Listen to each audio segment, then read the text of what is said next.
Berjumpa lagi dengan saya, Rianingsih, CGP Angkatan 9 Kabupaten Lampung Barat. Pada kesempatan kali ini, saya akan melaksanakan kegiatan wawancara dengan Bapak Kepala Sekolah saya, Bapak Ahmad Suryadi, SPD MM. Dan topik wawancara kali ini yaitu pengambilan keputusan berbasis nilai-nilai kebajikan. Selamat mengikuti. Assalamualaikum Pak. Waalaikumsalam warahmatullahi wabarakatuh. Bagaimana kabar Bapak hari ini? Alhamdulillah sehat walafiat. Alhamdulillah. Begini Pak, mohon maaf saya mengganggu waktu Bapak sebentar. Pada kesempatan kali ini saya akan melakukan kegiatan wawancara yang ada hubungannya dengan pengambilan keputusan berbasis nilai-nilai kebajikan. Kebetulan Bapak menjadi kepala sekolah sudah cukup lama, tentu sudah banyak sekali ya Pak ya pengalaman yang sudah Bapak peroleh. Jadi nanti saya akan mengajukan beberapa pertanyaan. Apakah Bapak siap? Siap. Baik, kalau begitu langsung saja kita mulai Pak ya. Jadi nanti ada 8 pertanyaan kurang lebih seperti itu Pak. Ya. Baik, pertanyaan yang pertama yaitu ada kaitannya dengan proses dilema etika atau kebajikan moral ya Pak ya. Selama Bapak menjadi kepala sekolah, kira-kira bagaimana cara Bapak mengidentifikasi kasus-kasus yang ada di sekolah ini, terutama yang ada hubungannya dengan dilema etika dan juga kebajikan moral? Terima kasih. Terkait dengan kasus dilema etika, itu kan intinya bahwa sering kita dihadapkan dengan dua masalah yang sebenarnya sama baiknya, sama benarnya, tetapi kita harus mengambil keputusan, tidak bisa dua-duanya, melainkan satu di antaranya yang mau tidak mau harus kita ambil keputusan. Jadi kalau selama ini saya memang membiasakan membuat skala prioritas. Jadi artinya terhadap hal-hal yang semua kita anggap baik, kita harus melihat dampaknya. Iya, betul sekali. Ya, jadi kalau A misalnya kasusnya begini, kalau kita selesaikan, dampaknya adalah akan berefek baik terhadap guru, tetapi kurang baik terhadap murid. Yang B bisa diputuskan dengan pola ini, berdampak baik terhadap guru, bahkan berdampak baik terhadap murid. Dua-duanya baik. Maka tentu kita akan ambil yang dampaknya lebih banyak. Yang bisa berdampak pada murid, bisa berdampak. Kira-kira seperti itu. Jadi ambil prioritasnya. Kira-kira diambil yang dampaknya lebih banyak, manfaatnya lebih banyak. Banyak faedahnya ya, begitu ya Pak ya. Jadi pertanyaan yang kedua nih Pak, kira-kira pernah atau tidak Bapak dihadapkan terhadap suatu permasalahan yang mana dalam permasalahan itu dua-duanya itu sama baik, tetapi Bapak harus mengambil satu keputusan? Sering. Nah, kira-kira bagaimana Bapak mengatasi situasi tersebut? Ya, memang. Jadi hal-hal semacam itu sering disebut orang buah semalakama. Iya, artinya tidak ada yang bisa ditinggal, tapi harus ada yang ditinggal. Nah, ini yang repot. Iya. Kalau saya selama ini memegang prinsip kolaborasi, artinya pola pikir orang banyak tentu akan lebih jernih ketimbang pola pikir orang satu. Jadi tentu kita berdayakan kawan-kawan, berdayakan teman-teman, minta pendapatnya, kumpul bareng, ayo menurut Bapak Ibu, menurut kita semua, bahkan kalau memang butuh orang tua murid, menurut kita semua warga sekolah. Baik, jadi kita lanjut ke pertanyaan yang ketiga ya Pak ya. Langkah-langkah atau prosedur seperti apa yang biasa Bapak lakukan selama ini? Ya, jadi prosedur atau langkah-langkah yang pertama seperti saya katakan di awal bahwa kita perlu mencatat apa yang perlu kita lakukan, apa yang kita catat. Jadi menganalisa dulu, ada masalah apa, dibahas dan sebagainya. Catat, baru lihat mana yang kira-kira memiliki dilema. Yang dua-duanya tapi nggak mudah jadi sama itu kita melihat prioritas. Kalau secara pribadi kemudian mentok, maka kolaborasi dengan teman, ajak 1-2 teman, ambil semua teman, ajak bermusyawarah, minta pendapat orang lain. Baik, jadi intinya jika kesalahan ya dilakukan atau pengambilan keputusan kolaborasi Pak ya dengan kawan-kawan. Baik, yang selanjutnya Pak, hal-hal apa saja yang selama ini Bapak anggap efektif dalam mengambil keputusan pada kasus terutama dilema etika? Ya. Yang saya anggap efektif yaitu bahwa keputusan itu tidak diambil gegabah, tidak diambil buru-buru, tapi benar-benar diambil dengan karena lakukan kolaborasi, lakukan kerjasama dengan orang lain, catat apa yang perlu, dia dan sebagainya, maka itu akan efektif.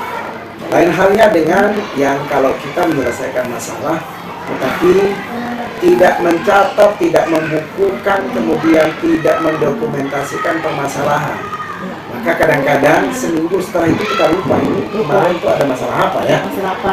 Jadi tidak ada dokumentasi ya Pak ya. Seperti itu. Baik, selanjutnya hal-hal apa saja yang selama ini merupakan tantangan dalam pengambilan keputusan pada kasus dilema etika? Tantangannya yang paling berat adalah penyamaan persepsi, penyamaan pola pikir. Karena memang gurunya banyak, muridnya banyak, yang makin banyak yang dikelola, makin banyak pula masalah. Setelah gurunya paham semua, muridnya banyak pula yang belum mengerti. Setelah mengerti dua-duanya, wali muridnya ada yang pula yang tidak nyambung dan sebagainya. Jadi perlu sosialisasi. Ya, menyamakan persepsi itu tantangan yang paling besar. Baik Pak ya. Selanjutnya, apakah Bapak memiliki sebuah jadwal tertentu dalam sebuah penyelesaian kasus dilema etika ataukah diselesaikan secara langsung? Ya. Seperti itu. Tidak ada jadwal tertentu. Jadi kondisional. Setiap kita menemukan permasalahan yang sifatnya dilema, ya, maka secepatnya sebelum muncul masalah baru. Karena kalau kita menimbul masalah, maka besok akan datang 2-3 masalah lagi. Jadi bertumpuk-tumpuk ya Pak ya? Iya, betul. Jadi intinya setiap ada permasalahan langsung diselesaikan, tidak menunggu jadwal besok ya Pak ya? Iya, bagus sekali itu Pak, karena permasalahan jika kita tunda-tunda memang itu nanti akhirnya akan menumpuk-numpuk ya Pak ya? Baik, pertanyaan selanjutnya Pak, apakah ada seseorang atau faktor-faktor yang selama ini mempermudah Bapak dalam mengambil keputusan, terutama pada kasus-kasus dilema etika itu? Saya memegang prinsip bekerja sama. Jadi tidak ada yang istimewa 1-2 orang, tidak. Semua warga sekolah yang saya anggap untuk bisa membantu menyelesaikan permasalahan, saya ajak ngobrol, saya mintakan pendapat. A, B, atau C, atau D, atau mungkin butuh A, B, C, D, atau mungkin butuh ditambah dengan faktor eksternal yang lain. Pokoknya makin banyak yang memikirkan, itu makin bagus hasilnya. Jadi intinya tidak ada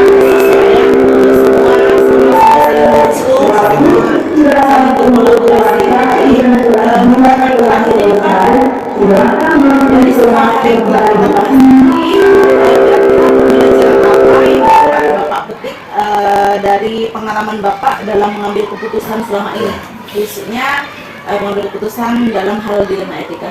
Pembelajaran terbaik yang pertama, libatkan semua warga yang kita kelola dalam rangka untuk menyelesaikan dan mengambil keputusan, membuat kesepakatan dan saling mengontrol kesepakatan. Itu hal yang pertama. Hal yang kedua, jangan menunda masalah. Karena ketika kita menunda masalah, maka besok akan muncul masalah baru.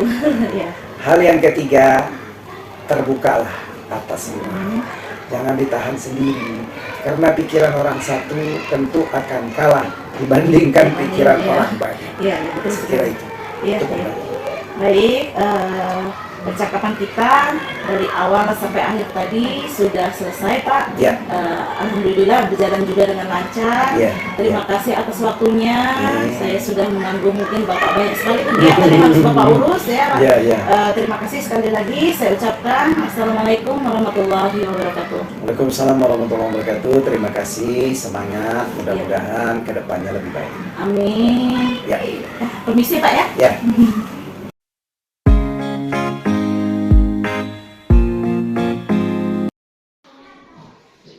Assalamualaikum warahmatullahi wabarakatuh. Berjumpa lagi dengan saya Rianingsih CGP Angkatan 9 Kabupaten Lampung Barat.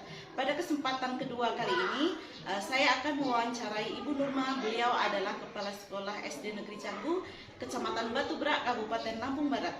Tema wawancara kali ini yaitu pengambilan keputusan berdasarkan nilai-nilai kebajikan. Selamat mengikuti. Assalamualaikum Bu Nurma. Waalaikumsalam. Bagaimana kabar Ibu? Alhamdulillah sehat, baik. Alhamdulillah. Pada hari ini saya akan mengganggu waktu Ibu ya, karena saya akan melakukan kegiatan wawancara berhubungan dengan tugas CGP saya, yaitu pada modul 3.1. Tugas saya mewawancarai Ibu ya. Tema wawancara kita kali ini yaitu pengambilan keputusan berdasarkan nilai-nilai kebajikan. Kira-kira Ibu sudah siap? Insya Allah sehat. Insya Allah. Kali ini saya akan mengajukan ada 8 pertanyaan ya Bu ya. Baik, kita langsung saja Bu. Ya. Yang pertama, selama ini bagaimana cara Ibu menyikapi atau mengidentifikasi kasus-kasus yang berhubungan dengan dilema etika yang misalkan ada kasus di sekolah seperti itu? Sebagai seorang pimpinan ya, sebagai kepala sekolah, dan saya yakin ini pasti di setiap sekolah ada, Iya. Setiap sekolah pasti ada kasus. Nah, hanya saja mungkin yang membedakan adalah bagaimana cara kita menyingkapi atau menyelesaikan kasus tersebut. Nah, di sini saya setiap ada kasus itu menyingkapinya saya harus memahami dulu, harus mempelajari dulu itu kasus itu apa, kemudian yang menyangkut, yang berkenaan dengan kasus itu apa saja atau siapa saja. Nah, baru kemudian kita bisa menyingkapi kasus tersebut. Ya, baik Bu ya. Pertanyaan selanjutnya Ibu, bagaimana Anda menjalankan pengambilan keputusan di sekolah Ibu ya, terutama untuk kepentingan-kepentingan yang mana kasus itu sama-sama benar ya, sama-sama mengandung nilai kebajikan. Jadi bagaimana cara Ibu mengambil keputusan jika dihadapkan permasalahan tersebut? Oh ya ya. Yang jelas saya harus memahami dulu atau mempelajari dulu kasus itu apa. Nah, kemudian saya harus mempertimbangkan dulu bagaimana dan kemudian saya menentukan kebijakan saya untuk menyelesaikan kasus tersebut dengan mempertimbangkan baik buruknya atau dampak positif dan negatifnya dari keputusan yang saya ambil ketika saya menyingkapi atau menyelesaikan kasus tersebut. Dan tentunya dimusyawarahkan. Ya, dimusyawarahkan dulu untuk mendapatkan hasil yang terbaik dengan tidak timpang, artinya tidak ada yang berat sebelah ya, tidak ada yang dirugikan. Ya. Seperti itu. Baik, selanjutnya nih Bu, kira-kira prosedur atau langkah seperti apa yang Ibu lakukan? Dari kasus yang ada, saya harus bisa mempelajari atau menyikapi dulu apa saja yang terlibat, apa saja yang berkenaan dengan kasus yang sedang saya hadapi, yang saya selesaikan. Mungkin dia menyangkut tenaga pendidik, mungkin dia juga menyangkut peserta didik, atau mungkin menyangkut masyarakat di lingkungan sekolah, atau mungkin juga yang berkenaan dengan perwakilan dari masyarakat, dalam hal ini adalah komite sekolah. Nah, dari situ saya harus mungkin mengumpulkan mereka-mereka yang terlibat dalam kasus itu, berkolaborasi lah dengan mereka, Keputusan yang terbanyak menentukan yang terbaik, kemudian dan hasil keputusan itu harus bisa mempertanggungjawabkannya bersama-sama. Intinya keputusan itu yang lebih banyak faedahnya Iya, ya, kebermanfaatannya ya. iya. Baik Bu, pertanyaan selanjutnya ini, hal-hal apa yang selama ini Ibu anggap efektif dalam pengambilan keputusan?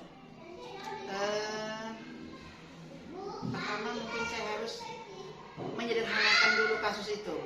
Artinya apa? Kalau kita sudah sederhanakan kasus itu, cara kita menyelesaikan mungkin tidak terlalu meluas kemana-mana. Ya, jadi kita memilih menelisik betul permasalahan itu. Nah, kemudian yang terlibat dalam kasus-kasus itu juga kita ini kan dulu, ya. Kita berusaha seminimal mungkin lah, jangan sampai kasus itu melebar, Besar ya. kasus itu melebar atau membesar, karena saya juga harus mempertimbangkan dampaknya, dampak dari penyelesaian kasus tersebut. Ya, baik Bu. Supaya tidak ada yang dirugikan, tidak ada yang merasa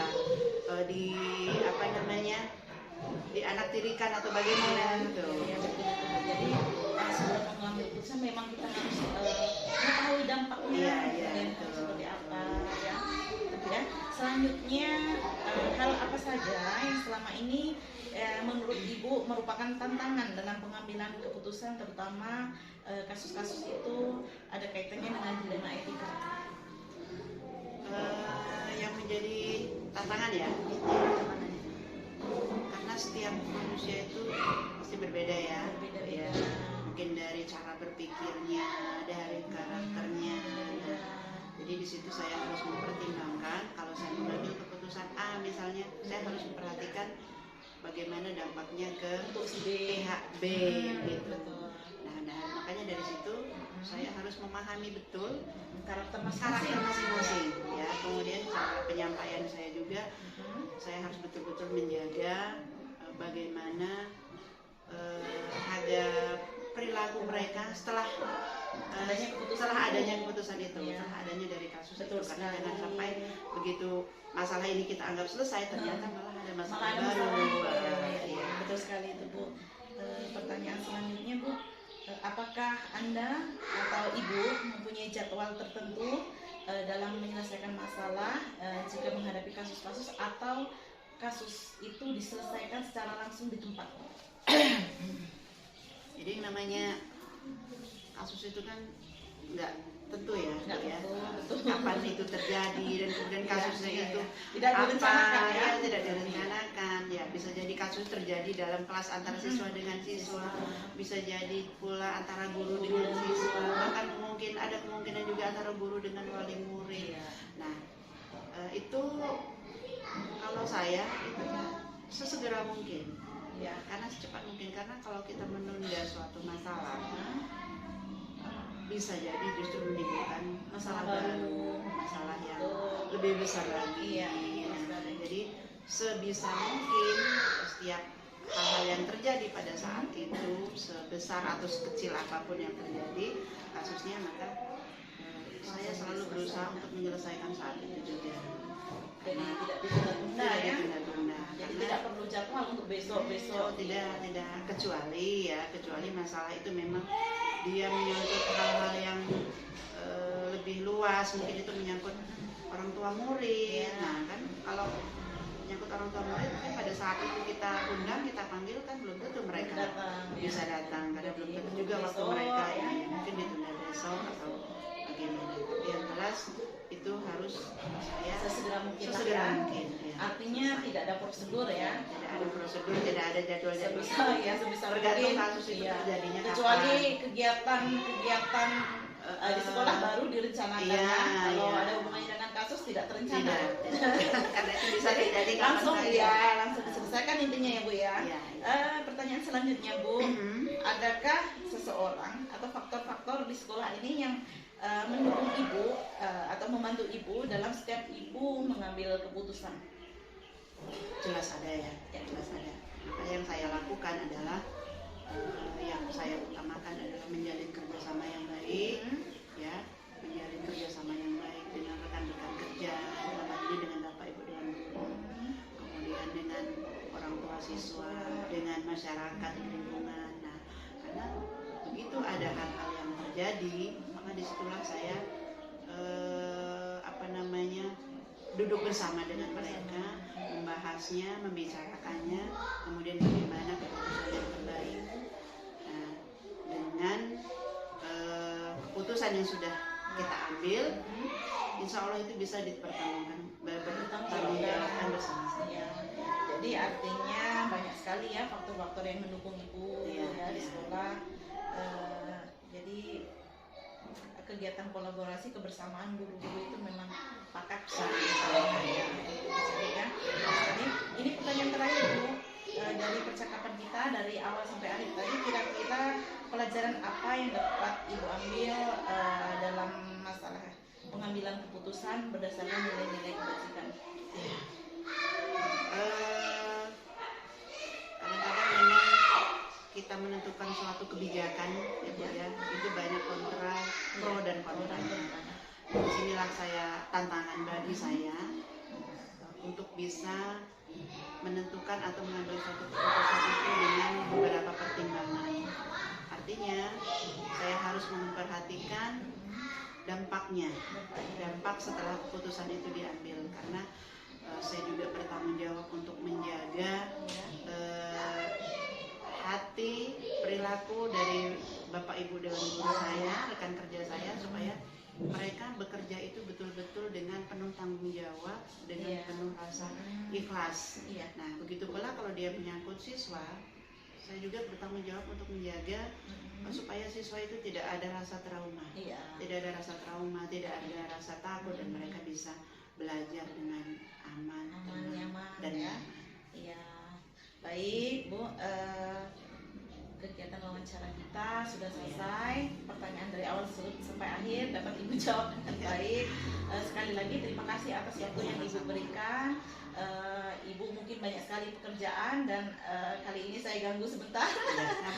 Terima kasih sekali lagi Bu. Saya ucapkan Assalamualaikum warahmatullahi wabarakatuh. Waalaikumsalam warahmatullahi wabarakatuh. Ya.